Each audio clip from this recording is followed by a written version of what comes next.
Vamos a intentar hablar un poco de los mecanismos sinápticos en general y vamos después al final de la charla a concretar más en el caso de la sintaxina.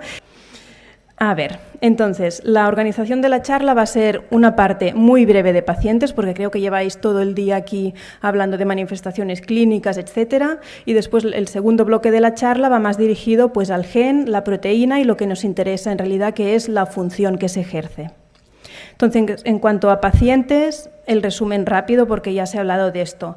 En 2008, que se describió por primera vez el gen sintaxina binding protein, que no es lo mismo que la sintaxina, sino que es la proteína que se une a la sintaxina, este gen relacionado con enfermedad en pacientes. Era un gen que ya se había estudiado previamente a nivel de ciencia básica, ya se conocía, pero no fue hasta 2008 en el que se relacionó con enfermedad en pacientes, en este caso encefalopatías epilépticas. Más tarde también se describió en pacientes que no tenían epilepsia, como ya se ha comentado también, que asociaban otras manifestaciones clínicas como ataxia o temblor, es decir, trastornos del movimiento en general. Aquí esta diapositiva que ya habéis visto de las estereotipias en 8 o en infinito. También se ha descrito casos de trastornos del movimiento con afectación mitocondrial, que esto no es un dato consistente, pero que se ha encontrado y está descrito en algunos pacientes, aunque estos pacientes después se trataron como tal, con suplementaciones y tampoco hubo una mejoría muy espectacular. Pero en este caso, si hacemos, como haremos más tardíamente, una visión sináptica en general, pues tendría un cierto sentido implicar a las mitocondrias y la generación de energía en que haya una disfunción también sináptica en estos pacientes. Otro caso, y esto ha hablado más ampliamente la doctora Armstrong esta mañana, es el fenotipo más Rett-like, que se llama, es decir, en pacientes en los que hay criterios clínicos que se ajustarían a lo que era la definición clásica de Andreas Rett, que ya describió a principios del siglo pasado, que describió pues, en unas pacientes que eran niñas, que hacían estereotipias, que hacían una regresión alrededor de los 6-18 meses de vida, etc. Se relacionó primero un gen, que es el MECP2, con esta enfermedad, y con la evolución de los años se ha visto pues, que pacientes que cumplían características clínicas iguales o casi iguales a estas pacientes, pues que después se han ido encontrando otros genes que están relacionados con el fenotipo Rett. Y en alguno de estos casos, la sintaxina binding protein también explica el fenotipo de estas pacientes. Este artículo también, que ya lo han enseñado en varias ocasiones, o sea que pasaré brevemente por encima, únicamente reforzar la idea de encefalopatía en este caso, es decir, tenemos una disfunción inicial por la sintaxina binding protein y lo que nosotros observamos son las manifestaciones, los síntomas que genera esta disfunción inicial. No es una epilepsia de base que genere los otros síntomas, o no es que tengamos un paciente con epilepsia, tiene también una sintaxina binding protein, tiene un trastorno del espectro autista, no es así, sino que es una disfunción inicial en la STXBP1 que esto nos genera distintos síntomas. Ya se ha repasado también las manifestaciones clínicas más frecuentes. Y ahora ya entramos en la segunda parte de la charla, que es hablar más del gen, la proteína y la función. Entonces iremos un poco de grande a pequeño y después volveremos a hacer un poco un zoom también para coger un poco de perspectiva. Entonces si os preguntara, si de forma, no hace falta ser muy erudito, ¿qué es el cerebro? ¿Qué me podríais contestar? Por ejemplo, si empiezo yo y os digo que el cerebro es estabilidad, es decir, intentamos mantener un equilibrio entre una cosa y otra y si se rompe esta estabilidad tenemos enfermedad. ¿Alguna característica que se os ocurriera más? Organización también, exacto. Todo el dibujo esto de aquí, que son como ruedas que se van engranando una con la otra, también lleva a cabo la organización. Si esto se rompe, también tenemos enfermedad. Otra cosa sería la energía. Si la energía no se produce correctamente, también se produce una enfermedad. Otra cosa sería la dinámica. El cerebro es muy dinámico, el cerebro constantemente está en cambios. No es el mismo el cerebro de ahora que el cerebro de dentro de un segundo, que el cerebro de dentro de 10 segundos. Es una situación muy dinámica, o sea, podemos tener el hígado de una forma parecida, de un segundo al otro, pero el cerebro es un órgano mucho más dinámico que está en constante cambio. Es movimiento, que lleva también implícito la misma idea de estabilidad y de dinámica. Es metabolismo, que lleva también la idea de la energía. Es equilibrio, que viene junto también con la idea de estabilidad. Es electricidad, lo que comentábamos cuando el doctor Mayakaya también ha hablado de los defectos en los canales iónicos, cómo se comunican las neuronas unas con las otras. Se hace pues a través de cambios de potencial dentro y fuera de la membrana. Esto lleva implícito una parte de electricidad, hablando así a grandes rasgos. Es también conectividad y función. Cuando todas estas funciones se juntan para hacer conexiones las unas con las otras, esto puede dar paso a tener una función final. Es procesamiento, procesar lo que nos llega del entorno y poder hacer una respuesta acorde a ello. Es coordinación, poder decidir entre una cosa y la otra, que decidimos juntarlo y hacer una respuesta única. Y es interacción, que es lo que nos convierte pues, más en seres vivos, ¿no? El ser capaces de captar lo que tenemos del entorno, procesarlo y hacer una respuesta acorde. Muy bien, entonces el cerebro, ¿de qué está formado? ¿Qué es el cerebro? Pues el cerebro en gran parte, igual que todos nosotros, es agua. Una gran parte del cerebro es agua. Y la siguiente parte más importante del cerebro, ¿cuál dirías que es? ¿Alguna idea? ¿Alguna vez habéis tenido algún cerebro en la mano de alguna oveja o de algún cerdo? Bueno, es como un poco aceitoso. Si alguna vez tenéis alguno de algún animal, pues es como aceitoso, y es porque después del agua el siguiente componente más importante son los lípidos, las grasas, ¿vale? Los lípidos tienen una parte muy importante en la composición general del cerebro. Después también tenemos, pues evidentemente, proteínas, hidratos de carbono, que acaban de conformar pues todo lo que es el cerebro. Y todos estos componentes se juntan para crear ¿qué? Pues en general todos tenemos la idea de las neuronas, ¿no? El cerebro está formado por neuronas, pero aparte de las neuronas hay otras células que tienen un papel fundamental también en el funcionamiento cerebral. Y estas otras células pues son, como veis aquí veis unas que se llaman microglía, los oligodendrocitos, que lo que hacen es la sustancia blanca. Si os suena de alguna resonancia que os hayan comentado, la sustancia blanca es lo que envuelve las neuronas, la parte larga de las neuronas, el exón, como si fuera el plástico del cableado eléctrico. Esto es la mielina, que la forman los oligodendrocitos. Entonces también son células muy importantes en el sistema nervioso central. Otras células muy importantes son los astrocitos. Estas células antes se pensaba que tenían un componente como estructural, es decir, que de aguantar solamente las neuronas, pero con los años se han visto que son células fundamentales para que las neuronas puedan funcionar correctamente. De hecho, hay enfermedades directamente relacionadas con disfunciones en los astrocitos. Vale, y si vamos reduciendo poco a poco, llegamos hasta la sinapsis. ¿Qué es la sinapsis? Pues a efectos prácticos es la unidad funcional más pequeña a la que podemos llegar.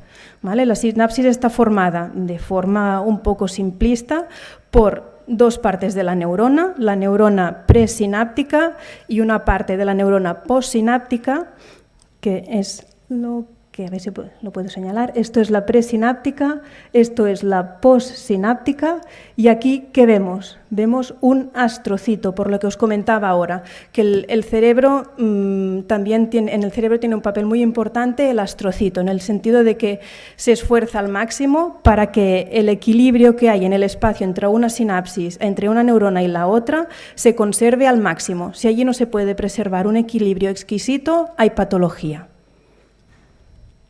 Muy bien, entonces a nivel un poquito más molecular, ¿qué vemos? Aquí en este dibujo lo que podéis ver es la neurona presináptica, la postsináptica, en la cual hay los receptores en los que actúan las moléculas. ¿Y cómo actúa todo esto? Pues llega un potencial de membrana, una descarga, que hace que estas vesículas de aquí que el potencial de membrana hace que el calcio entre dentro, que esto acaba produciendo que las vesículas se fusionen con la membrana y liberen los neurotransmisores. Y estos neurotransmisores se quedan aquí en el espacio sináptico, que se llama este espacio aquí, actuando en la neurona postsináptica y haciendo un efecto. Entonces aquí ha salido una cosa nueva, que es el neurotransmisor. ¿Qué es el neurotransmisor? Entonces, el neurotransmisor es el mensajero, es la molécula que sirve para comunicar una neurona con la siguiente. Se han ido nombrando distintos neurotransmisores como el GABA, el glutamato, estos son de los más abundantes en el cerebro. Hay muchos otros más, son moléculas que se pueden acumular dentro de una vesícula sináptica, que llegan en la neurona presináptica, que se pueden liberar y que pueden ejercer una función, ¿vale? Incluso se pueden combinar entre ellos. Se ha visto que no se juntan todos dentro de una misma vesícula, sino que se pueden mezclar un poco de forma que se liberan y ejercen su función, y otros pues quizá lo que hacen es regular la función de este primer neurotransmisor. Hay múltiples combinaciones en este caso. Pero a grandes rasgos, lo que hacen los neurotransmisores es controlar el movimiento. Si hay defectos en algún neurotransmisor en concreto, por ejemplo, la dopamina, pues principalmente podemos ver trastornos del movimiento. Controlan también el estado de ánimo y las funciones biológicas. En este caso, el principal neurotransmisor es la serotonina. Quizá os suena en casos pues, de depresión, de esquizofrenia. Se ha visto que este es un neurotransmisor que está de forma muy importante implicado en esto. Y lo que hacen también es hacer un control excitatorio e inhibitorio a nivel cerebral. Como ideas un poco principales, a nivel excitatorio le podríamos definir que es como un ruido, y a nivel inhibitorio es un silencio. Entonces, hay neurotransmisores que se encargan de mantener un equilibrio entre el ruido y el silencio. ¿Cuáles son? Ya lo hemos comentado, los principales, el glutamato, que es el principal neurotransmisor y además es mayoritariamente excitador, en algunas zonas tiene un efecto inhibitorio, pero mayoritariamente es excitador, y el otro es el GABA, que en la mayor parte de la vida del cerebro el GABA es inhibitorio. Si bien en los estadios muy tempranos tiene un papel que también es excitatorio, pero a grandes rasgos y a lo largo de toda la vida, GABA y glutamato lo que hacen es ejercer el equilibrio entre excitación y inhibición e intentar que se mantengan pues, bien uno acorde con el otro, ¿vale? Si esto no tiene lugar, pues se ha visto que es la base o alguna parte de los mecanismos fisiopatológicos de distintas enfermedades, que no se explican únicamente por esta afectación en concreto, pero sí que está en el trasfondo de algunas de ellas. Por ejemplo, en el caso del síndrome de Rett. Hay muchos otros mecanismos implicados en el síndrome de Rett, porque el gen principal implicado tiene múltiples actuaciones, pero de base también se preconiza que pueda haber una alteración a nivel de excitación e inhibición. Esta diapositiva que tenéis aquí es para transmitir un poco el hecho de que lo que veis alrededor, es decir, aquí veis la sintaxina binding protein y lo otro son otros genes que seguramente os suenan de la charla de la doctora Armstrong de esta mañana, que están relacionados con un fenotipo Rett-like. Es decir, tenemos distintos genes que probablemente tengan acciones distintas, pero que acaban confluyendo en manifestaciones clínicas muy parecidas. Y es que, en realidad, los pacientes no son cuadros o no son cajas cerradas que no se comuniquen con nada más. Cada paciente es único y necesitamos todavía mucha investigación para conocerlo mejor, pero con afectaciones en distintos genes vemos que en el centro se juntan manifestaciones clínicas que pueden ser típicas pues, de este gen, o de este gen, o de este gen, o de este gen. Es decir, no tenemos un gen con una afectación clínica única. No podemos decir, pues este niño tiene esto y esto va a ser este gen. Esto a día de hoy no podemos hacerlo y creo que por riqueza un poco de la neuropediatría y para no perder la parte clínica, que a la hora de orientar es muy importante, espero que podamos seguir trabajando así durante mucho tiempo juntamente con los genetistas. ¿Y esto por qué es así? Aquí, perdón, os había señalado esto.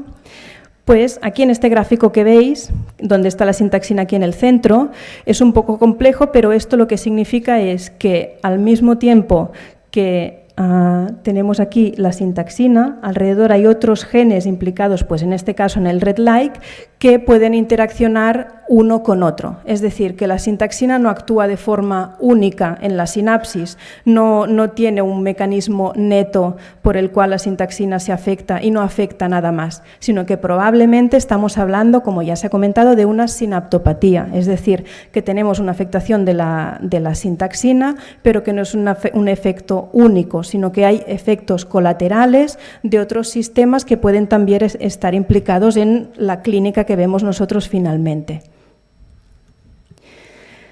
Todo esto, mecanismo común, la comunicación sináptica, es decir, cómo se establece la sinapsis, cómo comunicamos una célula con la otra.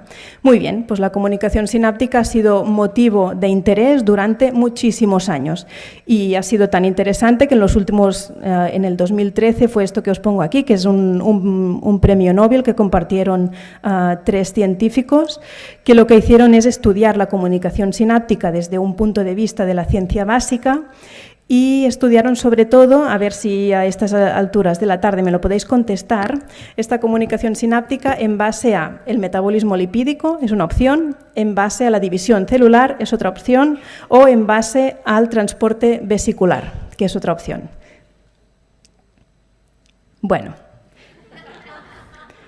en base al transporte vesicular, ¿vale? Esto sería un poco lo que describieron estos 3 hombres de aquí, que se encargaron pues, de todas estas proteínas SNER que os hemos ido comentando, ¿no? Proteínas de la membrana sináptica y proteínas de la vesícula sináptica, pues estas personas estuvieron muy interesadas en todo lo que es el metabolismo y la comunicación sináptica y fueron describiendo pues, poco a poco distintas proteínas implicadas en estos procesos. Y esto fue pues, la merecedora de un premio Nobel en el año 2013. Vale, seguimos. Lo que vemos aquí es en las fotografías estas que veis aquí, que esto sería un microscopio electrónico, esto es de un ratón. En el primer caso lo que veis ¿veis esta de aquí que está así tan vacía y la otra está más llena? Bueno, todo esto son vesículas y la vacía es porque le falta una parte de sintaxina. Y esta zona aquí más negra, más oscura, es la zona activa que se llama, que es donde las vesículas se van juntando para ir liberándose y poder hacer acción en la sinapsis, ¿vale? Entonces, lo que se cree es que lo que hace la sintaxina es favorecer que la vesícula se localice en una zona para que se pueda fusionar con la membrana y liberar los neurotransmisores. Entonces, el primer caso es el modelo en el que hay una mutación en la sintaxina y esto de aquí, que es el wild type, quiere decir que es la forma normal sin enfermedad y aquí cómo recuperan el fenotipo. Vale, entonces la transmisión sináptica. Tenemos la idea de que la sintaxina lo que hace es favorecer que la vesícula vaya donde tenga que ir, que se pueda juntar con las proteínas que se tenga que juntar para que se pueda fusionar la vesícula con la membrana y liberar el neurotransmisor. Esto es un proceso que es súper rápido, porque a la vez, pensad que cuando estáis pues, haciendo lo que sea, incluso ahora si estáis aquí sentados y haciendo esfuerzo para no dormiros, que ya muy tarde para ser esta tarde de viernes, pues a la vez estáis haciendo múltiples cosas. Estáis respirando, si queréis podéis levantar el brazo, si queréis comentar algo con el de al lado, pues pensáis, estáis articulando la voz y estáis emitiendo un mensaje, después escucháis lo que os dice el vecino, intentáis escuchar lo que os digo yo.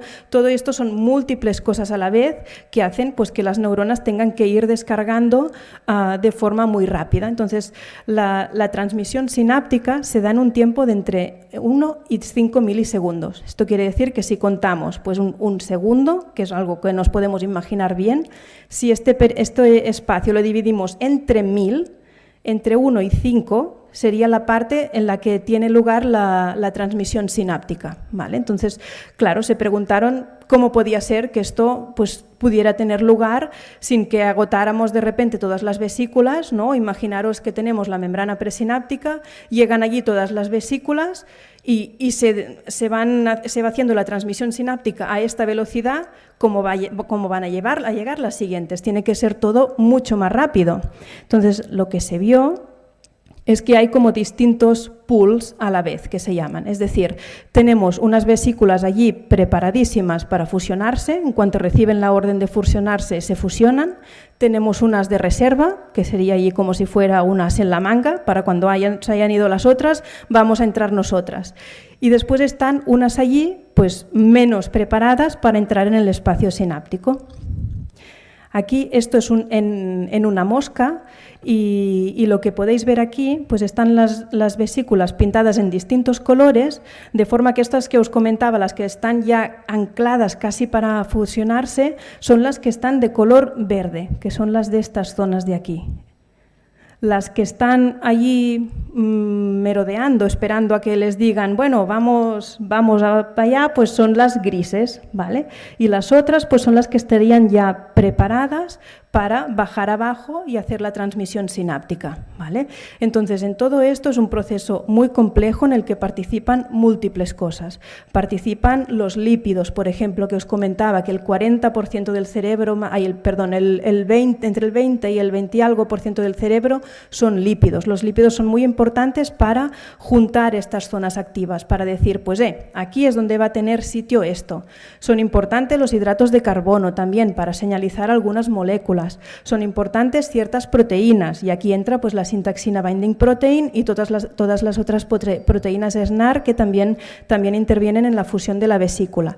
Y son importantes también pues todas estas cosas que aquí vemos en verde fluorescente, que son como zonas de dentro de la neurona que hacen las conexiones entre una vesícula y la otra y las mantienen estables. O sea, no están allí flotando en el agua sin más, sino que están muy bien organizadas y cada una sabe bien su función. Y aquí es un esquema para intentar simplificar todo lo que os he ido contando. Es decir, tenemos una vesícula inicial que puede venir pues, de una zona que llamamos endosoma o puede venir de más arriba del cuerpo de la neurona. Esta vesícula se prepara y se va llenando de neurotransmisores y se va acercando poco a poco a la zona activa, que estas serían las redonditas, las bolitas verdes que veíamos allí a punto de hacer su función. Una vez en la zona activa, pues se anclan, hay el estímulo para que entre el calcio, se fusiona y se liberan los neurotransmisores. Y una vez ha pasado esto, pues la membrana esta de la vesícula se incorpora en la membrana de la neurona y se acaba reciclando. Y esto es el ciclo de la vesícula que tiene lugar de forma más o menos rápida, depende de las neuronas. Y aquí finalmente, pues tanto hablar, ya veis una fotografía del MUNC18 o de la sintaxina binding protein. Entonces, se ha comentado ya también previamente, aquí es el dibujo que cuando hablábamos de los inhibidores de PPI, que decíamos que forma un dímero, el verde con el azul, es esto, es la sintaxina binding protein, la sintaxina 1, perdón, con el SNAP25, que así no está activa, así no puede ejercer función. Aquí es donde entra el MUNC18, que lo que hace es preparar a la sintaxina, se une a la sintaxina para que se pliegue de una forma distinta, para que pueda acoger a las proteínas de la vesícula sináptica, a las proteínas de la membrana presináptica, para que cuando entre el estímulo del calcio pueda liberarse en el espacio sináptico, que sería esta última fotografía de aquí. Vale, voy a intentar poner un vídeo, que es así cortito, pero creo que es ilustrativo. Vale, bueno, ahí lo tenemos. Son unos dibujitos así como muy majos que te enseñan pues, cuál es el ciclo de la vesícula. Es cortito, ¿eh? Entonces aquí estas cuerdas son las que están a lo largo del axón, es decir, la parte larga de la neurona. Se forma una vesícula, aquí es cuando se forman, hay una organela principal de donde salen las vesículas, se van formando todas. Lo azulito que vemos aquí son los neurotransmisores que van entrando a través de un transportador. ¿Veis? Aquí que va como absorbiendo los neurotransmisores, entonces esta vesícula ya está cargada. Se distribuye hacia donde tiene que hacer la acción llega hacia allí, se fusiona y libera los neurotransmisores, ¿vale? Para fusionarse, lo que comentábamos, todas estas proteínas, que son las SNAREN, y participa también la syntaxina binding protein, para juntarse, coger la vesícula y liberar el neurotransmisor. El neurotransmisor está en el espacio sináptico y ejerce la comunicación entre una neurona y la siguiente. Exacto. Vale, seguimos. Vale, y ahora esta es la parte de la charla que os comentaba, que iríamos primero de grande a pequeño y después intentaríamos hacer un poco zoom hacia afuera para coger un poco de perspectiva. Entonces hemos ido del cerebro a los componentes, a los neurotransmisores, a la transmisión sináptica, la sintaxina binding protein, y ahora una vez estamos aquí tenemos que coger un poco perspectiva para decir, bueno, ¿qué es lo que estamos haciendo? Pues lo que estamos haciendo es comunicaciones entre distintas neuronas que se organizan en circuitos neuronales, que al fin y al cabo es lo que acaba haciendo la función. Es decir, circuitos neuronales que lo que hacen son pues, encargarse más del lenguaje, encargarse más de la percepción, encargarse más a nivel motor, de lo que sea. Pero al fin y al cabo lo que necesita el cerebro es hacer función, y esta función se consigue con una organización muy, muy exquisita y muy elaborada. Entonces, aquí, a ver si este vídeo va un poquito más rápido, y aquí veréis es como un mapa cerebral.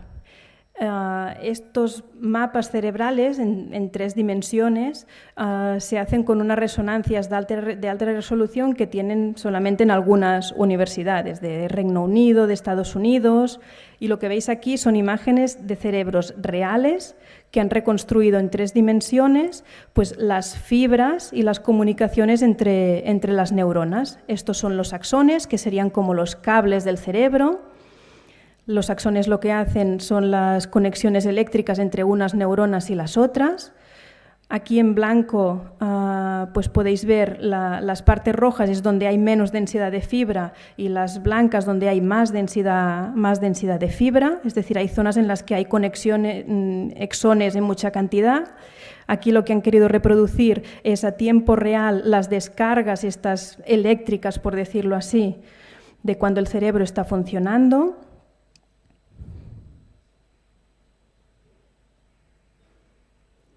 Aquí comenta que cada flash representa una descarga única.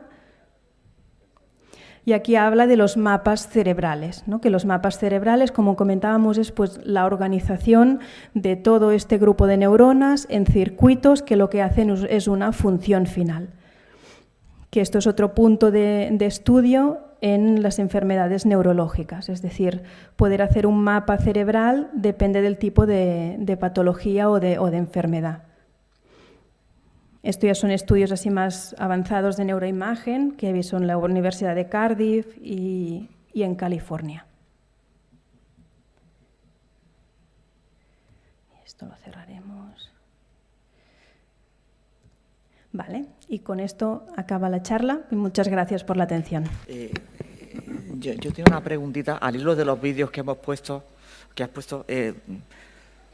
Me recuerda bastante a algunas pruebas que se prescribían, ya menos, pero antes se prescribían con alguna frecuencia, la PET, la PET-TAC, las áreas de hipometabolismo con su colorido. Y se aprecia también en las vesículas sinápticas, en las zonas donde se aglomeran las vesículas, un mayor o menor funcionamiento.